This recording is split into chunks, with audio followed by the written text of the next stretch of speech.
रमेश एक private firm में clerk है जो अपनी थोड़ी सी सैलरी में बड़ी मुश्किल से जीवन बिताता है। पैसों की कमी से घर में अक्सर खिचखिच मची रहती है और लोगों का उधार भी रहता है।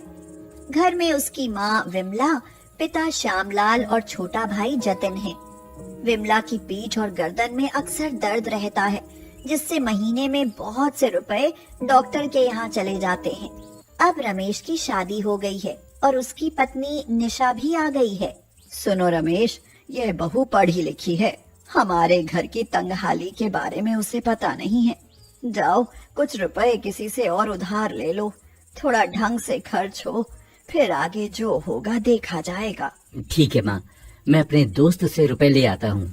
उनकी ये बातें निशा सुन लेती है और कहती है, अपने सिर पर उधार मत चढ़ाइए, अब मुझे यहीं रहना है तो थोड़े दिनों की सहूलियत से क्या फायदा, हम सब मिलजुल कर इसी में एडजस्ट कर लेंगे। चलिए सब लोग, नाश्ता तैयार है। यह सुनकर सभी लोग बहुत खुश हो जाते हैं। लेकिन अभी नाश्ते के लिए हमने कुछ सामान तो मंगवाया ही नहीं है, तो इतनी जल्दी नाश्ता कौन सा बना लिया तुमने जो हम नाश्ता करें? अरे अब चलिए तो सही मम्मी जी, फिर देखिए। लेकिन निशा के कहने पर सभी लोग नाश्ता करने जाते हैं तो नाश्ते की मेज पर नई डिश और गर्मा गर्म पराठे देखकर खुश हो जाते हैं। वाह बहू, आज तो नाश्ते में आनंद ही आ जाएगा। सब लोग नाश्ता करते हैं तो खूब तारीफ करते हैं। हाँ भाभी, वास्तव में नाश्ता बहुत ही टेस्टी है। अब विमला निशा से पूछती है, क्यों निशा, हमने सामान तो कुछ मंगाया नहीं था, फिर इतना अच्छा नाश्ता कैसे बना लिया? सोच विचार कर जुगाड़ कर ली।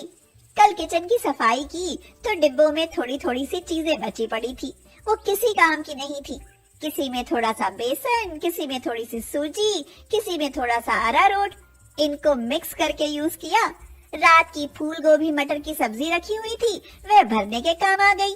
गर्मा गर्म कुरकुरे टेस्टी पराठे तैयार हो गए। आज मैं बहुत खुश हूँ, मेरा दिमाग तो इन चीजों में कभी जाता ही नहीं। कभी कभी मुझसे ज्यादा खाना बन जाता है तो सवेरे मैं उसे फेंक देती हूँ, या कोई छोटी मोटी चीज पड़ी रह जाती है तो वह खराब हो जाती है। लेकिन तुम्हारा दिमाग तो बहुत जुगाड़ू है। दूसरे दिन श्यामलाल बाजार जाने के लिए आते हैं और कहते हैं, अरे बिमला, लाओ रुपए दो, बाजार जा रहा हूँ। क्या है कि पॉलीथीन पर तो बैन लगा है, इसलिए कपड़े के कुछ थैले खरीद कर ले आता हूँ। नहीं पिताजी, मैंने पहले ही सोच लिया था कि कल सब्जी लानी है। मैंने पुराने पड़े हुए कपड़ों के थैले बना लिए थे। कुछ ऐसी पैंट्स थी जिनके केवल पांचे फटे थे, तो उनका बरमूडा बना दिया। वे अभी 6 महीने तक और पहने जा सकते हैं। वाह बहू वाह, तुम तो वास्तव में बहुत होशियार हो। हर चीज की कोई न कोई जुगाड़ करके फ्री में चीज बना लेती हो। एक दिन जतिन आता है, वह बहुत उदास है। वह बोला, मम्मी, मेरा लास्ट सेमेस्टर है, जल्दी से जल्दी 1-2 दिन में मेरी फीस भरिए, वरना मैं एग्जामिनेशन वाला फॉर्म नहीं भर पाऊंगा और मुझे एग्जाम देने को नहीं मिलेगा। अब मैं क्या करूं बेटा, अभी तो रमेश शादी के खर्च वाले उधार से ही नहीं निपट पाया है। मैं उससे कैसे कहूं, तू छोड़ पढ़ाई, बहुत पढ़ लिया। कोई चिंता की बात नहीं है देवर जी, मैं 1-2 दिन में रुपयों की कुछ न कुछ जुगाड़ कर दूंगी, आप चिंता मत करो। दूसरे दिन घर में कोई नहीं होता है तो निशा घर की साफ सफाई में लग जाती है। लेकिन गर्मी बहुत ज्यादा है और वह पसीने में लथपथ हो जाती है। अपनी साड़ी के आंचल से पसीना पोंछकर कहती है, हे भगवान, इन लोगों ने तो एक पंखा तक नहीं लगवाया जो गर्मी से ही राहत मिल जाए। मैं कैसे रह सकूंगी। वह फिर से सफाई में लग जाती है और कहती है, ओ माय गॉड, कितना सामान इन लोगों ने कबाड़ में भर रखा है, जिसका ना कोई मतलब है ना यूज। तभी गली में कबाड़ी वाले की आवाज आती है, कबाड़ी वाला, कबाड़ी वाला। निशा से बुलाती है। कबाड़ी वाला आ जाता है तो निशा उसको ढेर सारा सामान निकाल कर देती है, जिससे उसे बहुत रुपए मिलते हैं। अभी मैं घर की सफाई कर रही हूँ, कुछ और भी चीजें हैं, आकर वो भी ले जाना। कबाड़ी वाला चला जाता है। निशा जतिन को फीस के रुपए दे देती है। वाह भाभी, अब मैं एग्जाम दे सकूंगा, वरना माँ तो मुझे पढ़ाई छोड़कर किसी दुकान पर नौकरी करवाने को थी।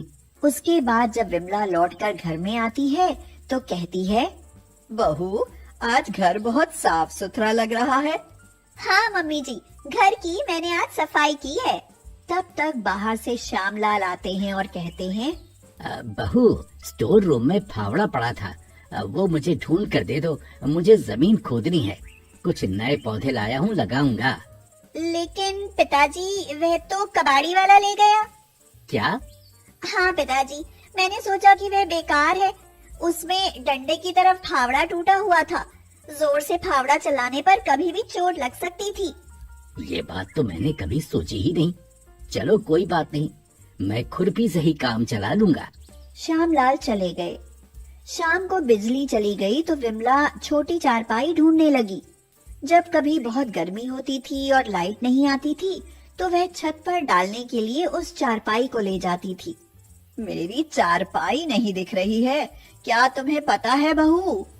वह चारपाई थी या बांस की बनी हुई तिकोनी कमानी थी, जिसका एक कोना कहीं जा रहा था, दूसरा कहीं। तभी आपको पीठ दर्द की शिकायत रहती है। अरे तो जैसी भी है, लेकिन बताओ तो वह है कहाँ? बता तो रही हूँ, बेकार थी, तभी कबाड़ी वाले को दे दी। यहाँ से कूड़ा हटा और आपका डॉक्टर के यहाँ जाना बंद। बताओ कैसी रही जुगाड़? हे मेरे प्रभु, ये कैसी बहू आ गई है? चलो छत पर देखो मेरी जुगाड़। विमला ने देखा कि छत पर पड़ी ढेर सारी ईंटों को दो तरफ लगाकर टूटे किवाड़ के तख्ते रख दिए गए हैं। उस पर मोटा गद्दा पड़ा है।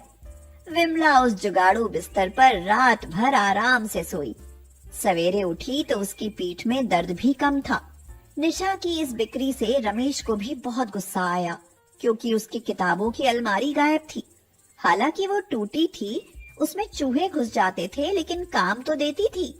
1000 रुपए की किताब को चूहा काट देता है, तो वह अलमारी किस काम की? बेकार के सामान को बेचकर देखो, फैन मिल गया इससे।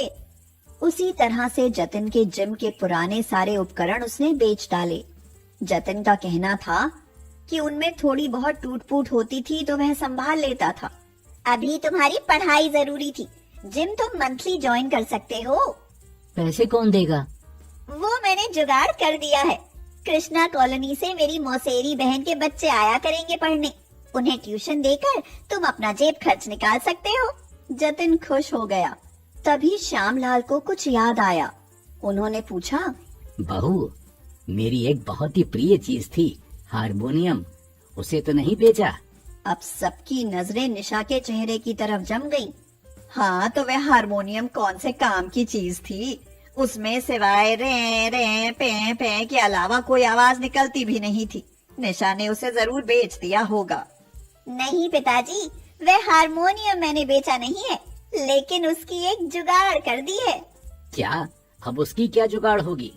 मेरी पहचान का एक लड़का संगीत सीखने को है, फॉरेन से आया है, लेकिन उसके पास हारमोनियम नहीं है। वह एक टीचर ढूंढ रहा है, तो मैंने उससे कहा, मैं तुमको टीचर भी दिला दूंगी और हारमोनियम भी किराए पर दिला दूंगी। पिताजी, आप तो हारमोनियम बहुत अच्छा बजा लेते हैं, ट्यूशन की फीस तगड़ी मिलेगी। यह बात सुनकर श्यामलाल के चेहरे पर मुस्कान दौड़ गई और वह बोले, अरे देखती हो, निशा कितनी होशियार लड़की है। घर बैठे ही कितनी अच्छी आमदनी का जुगाड़ कर दिया इसने। जब उसने अभी तक अच्छे अच्छे जुगाड़ करके फायदा कराया, तब हम तारीफ कर रहे थे, अब उसे डांटने लगे। निशा ने नया चमकदार फैन लाकर रख दिया। सब फैन की ओर आश्चर्य से देखने लगे। ये मैं खरीद कर लाई हूँ। उसने फैन चला दिया। अब गर्मी नहीं लग रही थी। थके हारे परेशान रमेश को भी राहत मिली। वह मुस्कुराने लगा। श्यामलाल बोले, बहू का कहना ठीक है, जिंदगी मिलकर बिताएंगे। जब तक वो जुगाड़े करती रहेगी तो कोई अच्छी होगी तो कोई गलत भी निकल सकती है। इसके लिए हम सब है ना। सभी लोग इस बात पर हंसने लगे।